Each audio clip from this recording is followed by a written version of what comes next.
Hi guys, how are you all today morning?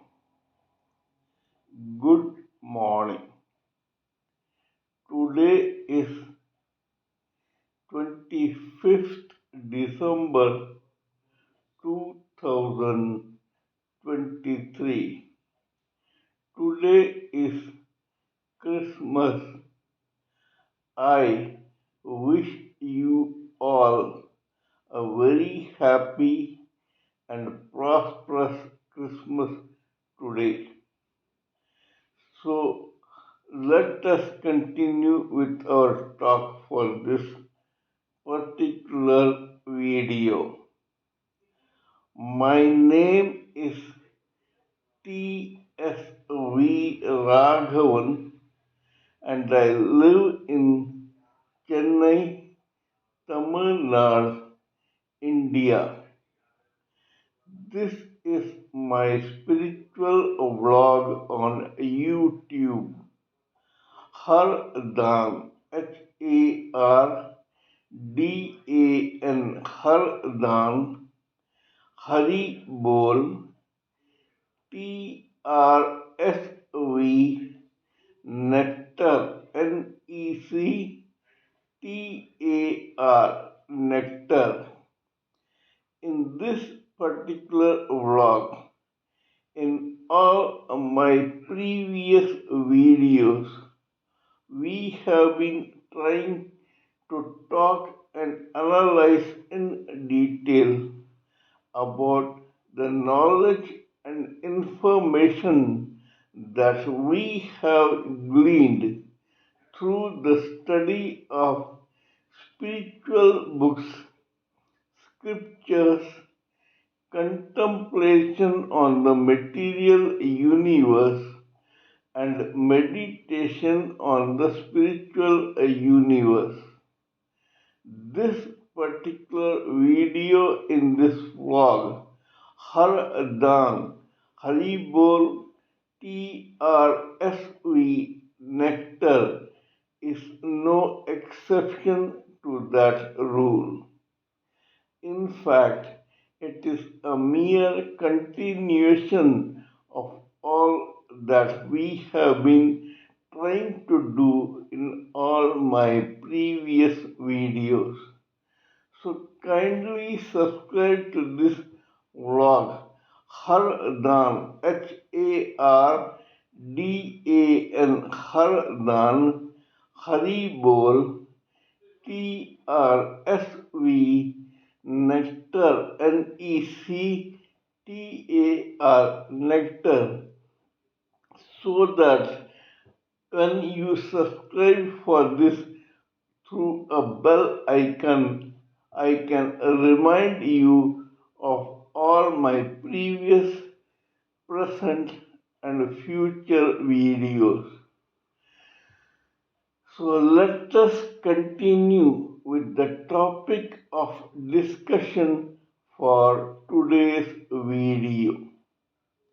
In the past few videos, we have been trying to discuss at length a particular term in the psyche and the life of every human living entity, whether male or female, in a lifetime in this material world. This particular term is known as mind. We all know by now that the subtle form of this mind is the main driving instrument of this chariot called living entity in a particular lifetime. This is just like an engine of a vehicle or a machine which is solely responsible for the working of that vehicle or machine. Mind is the engine of the living entity or human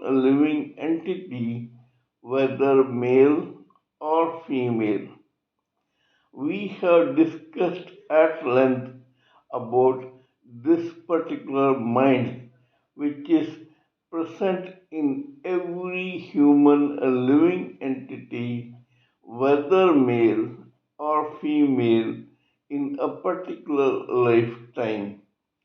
Every individual living entity has a separate mind. In this process, we discussed about the category of human living entities in the society at a given lifetime or generation. There are three categories. 75% of those in the society belong to the zombie mundane like categories, characters who walk around like zombies in this material world, vegetating on what is being provided to them by their own destiny and karma, and who make no effort to improve their own lives or to serve some purpose in life. They are not even aware of their purpose in life. They just keep vegetating as commoners in the society, and they provide the mass of population of this society. Such people of any age are of no consequence while discussing individual minds in this video. There is a remaining 25% of human living entities. The second category belongs to those who are a part of 20% of the society. These are people who worship and gravitate towards the dark, negative forces of this material world at any given time. It may be according to their destiny and karma, or it may be according to their free will and kriyamana karma. Nevertheless, the fact remains that such people are attracted to the dark negative forces of this particular material world. The third category is of those who are the chosen few who belong to the top of the pyramid of the society, which comprises of 5% of the society.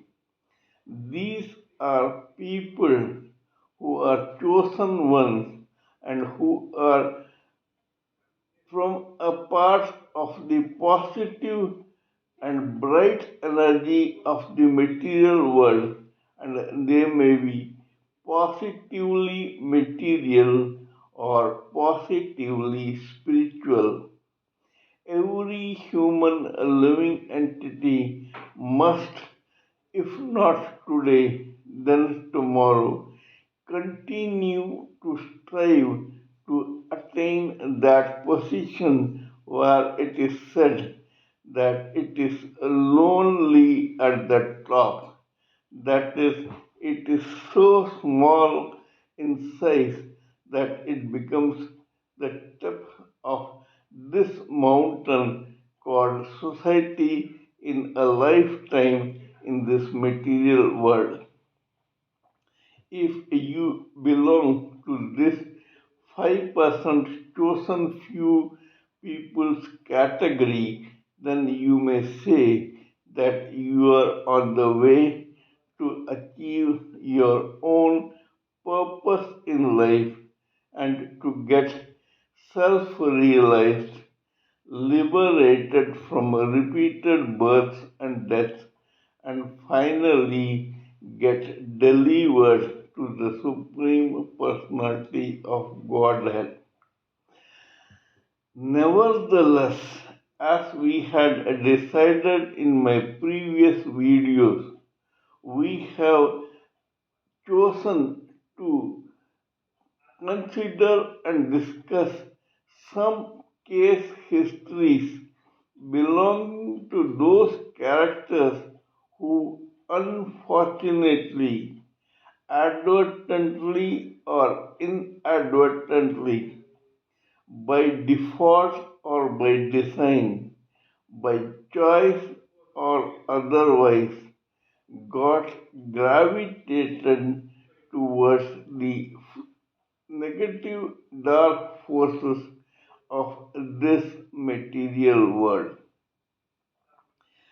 There has been a lot of analysis about this particular negative force by intellectuals of yore, and they have found that invariably, when it comes to the gross body and psyche of that particular individual, there has been some aberration thanks to vibrations from his or her subtle bodies that made this person behave the way he or she did.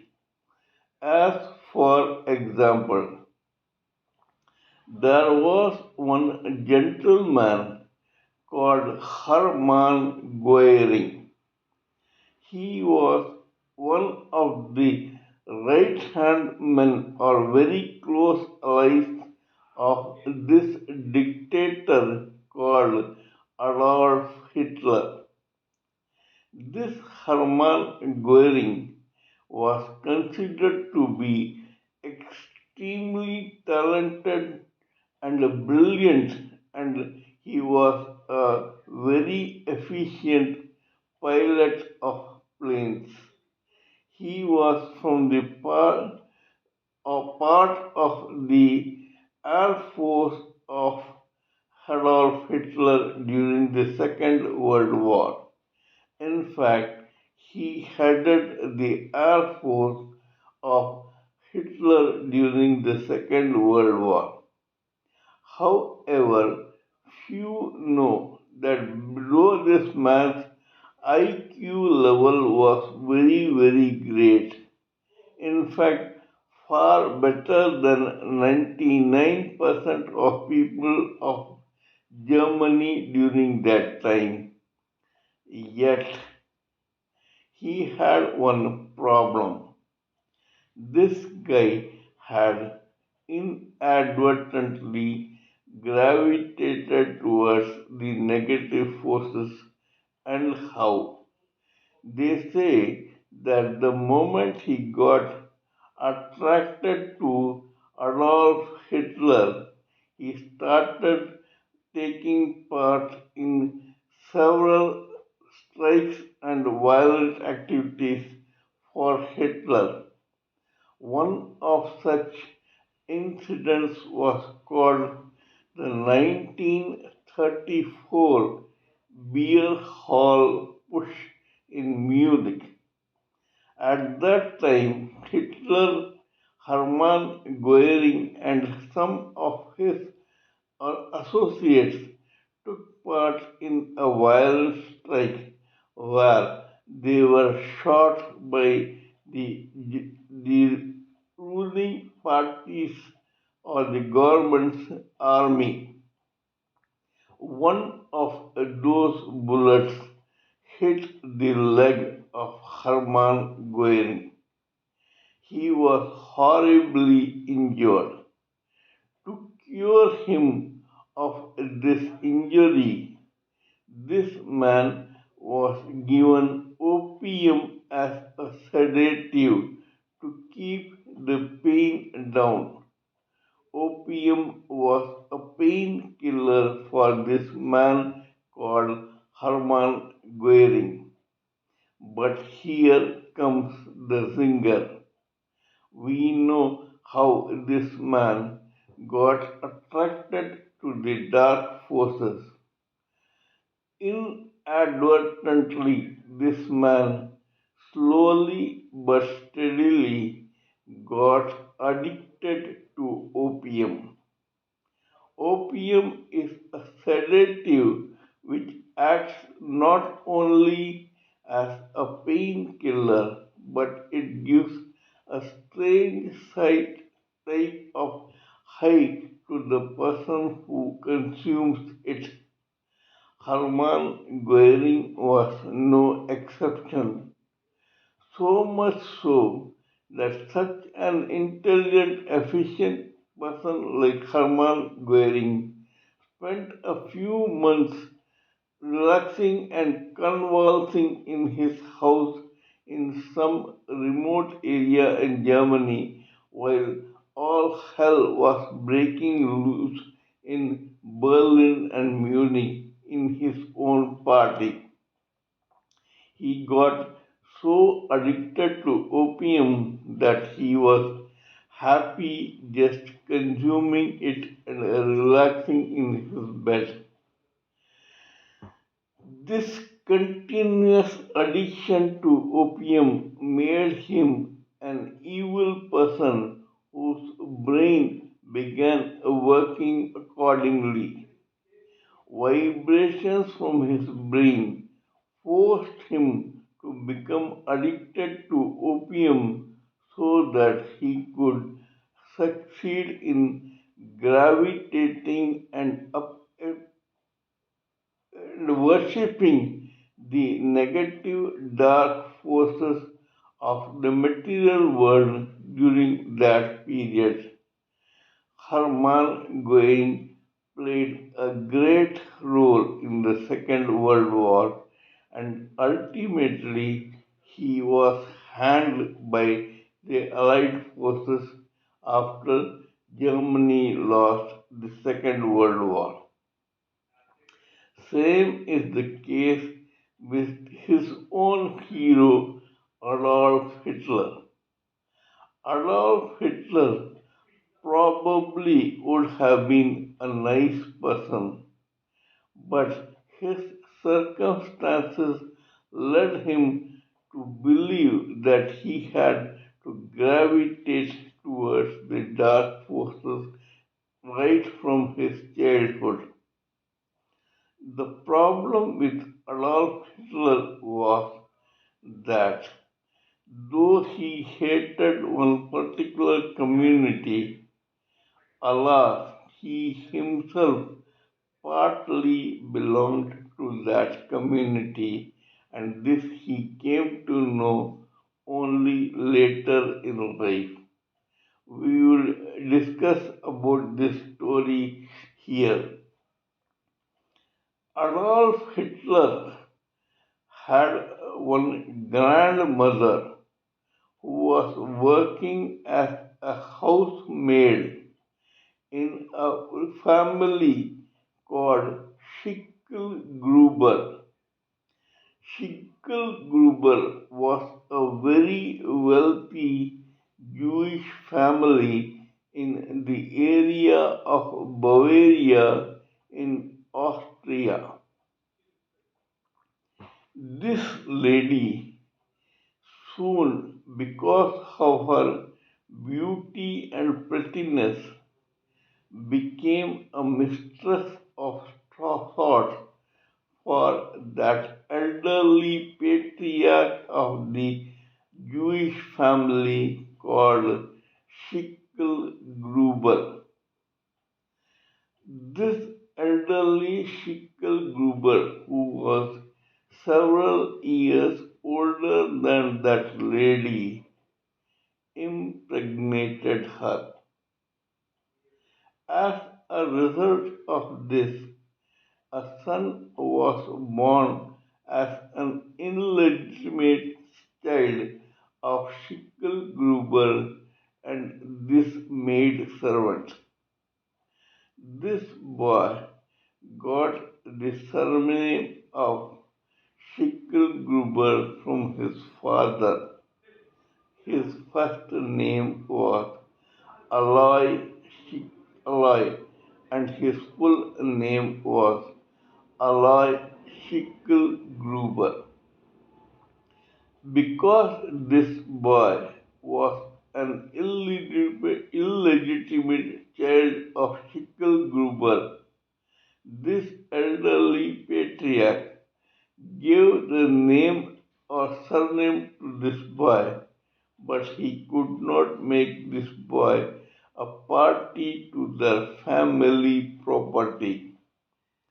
Instead, because he genuinely cared for this maidservant and her illegitimate child, managed to get this Aloy Schicklgruber a job as a customs official in the customs department of Austria at that time. Adolf Hitler was born to this Aloy Schicklgruber. Aloy Schicklgruber was partly German and partly Jewish. Hitler came to know about this when he was in his eighth or ninth year of age. He did not like this one bit.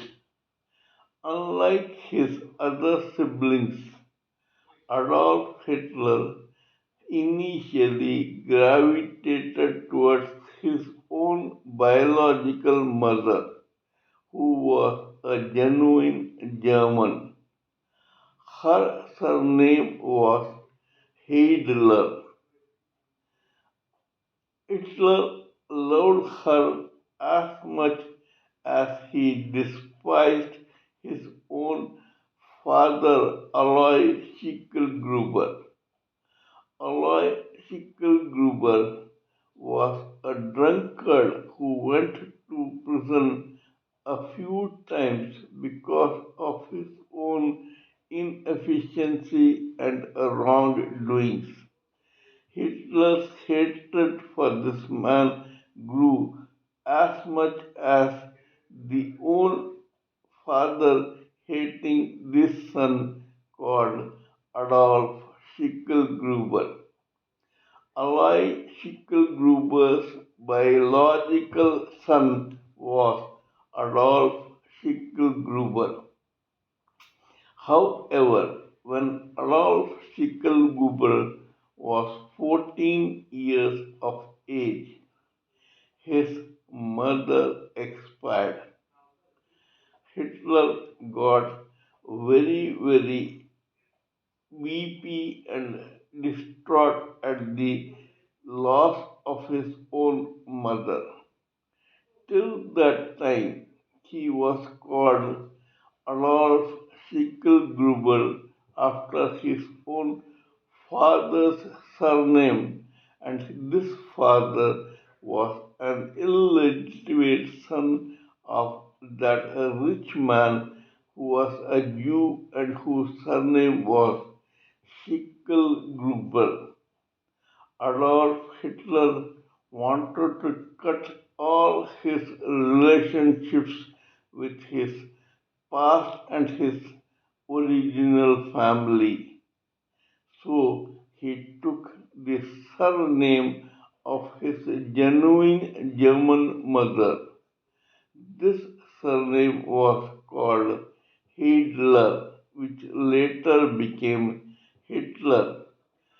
I wanted to talk about this to show you how one particular living entity's mind, karma, and destiny forces him or her to gravitate towards the negative forces, and how their own karma and destiny is shaped.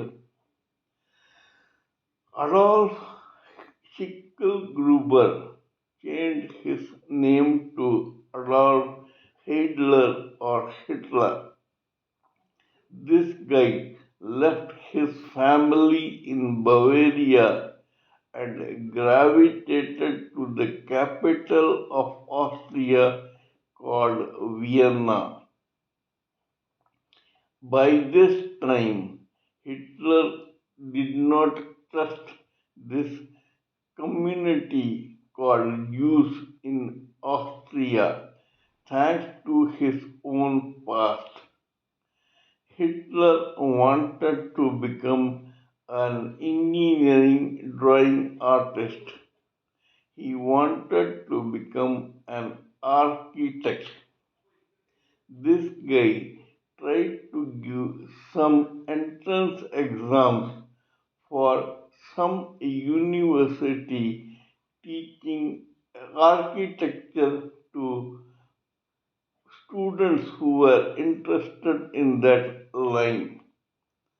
Alas, Hitler failed in such exams. When this fellow went to those universities and tried to look at the display board showing the results of their exam, he was dismayed to find that almost 95% of boys who had qualified for in that exam to become students of architecture were all Jews. Hitler's hatred and mistrust for Jews grew manifold. He began thinking that there was some conspiracy against Germans in Austria or Austrians in Austria, and the Jews were being favored by the society while getting qualified in various exams and so forth.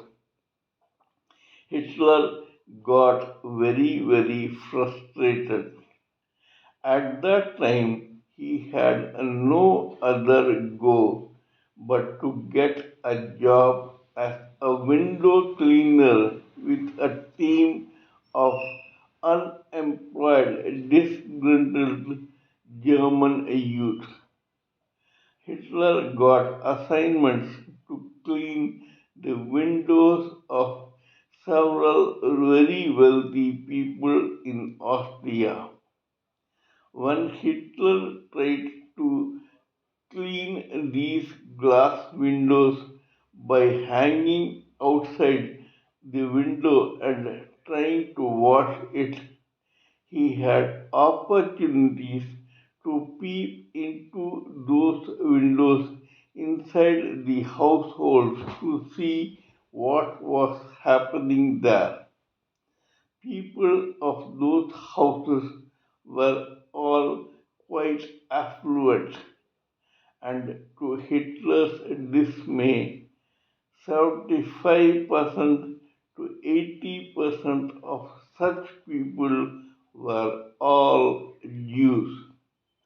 Hitler had threefold onslaught on his own destiny, karma, and psyche because of all this.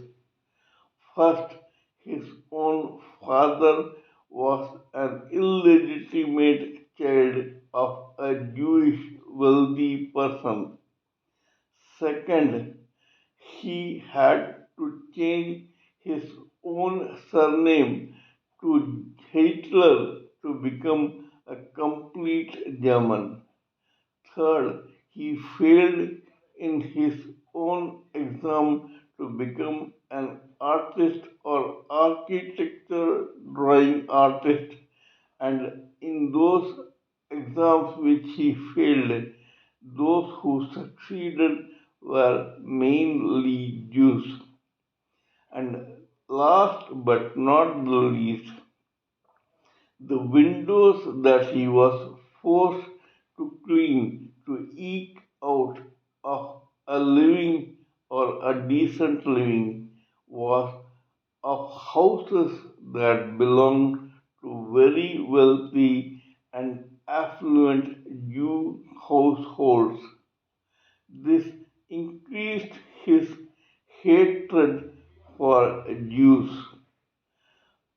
shall continue with our talk on this particular matter in my next video.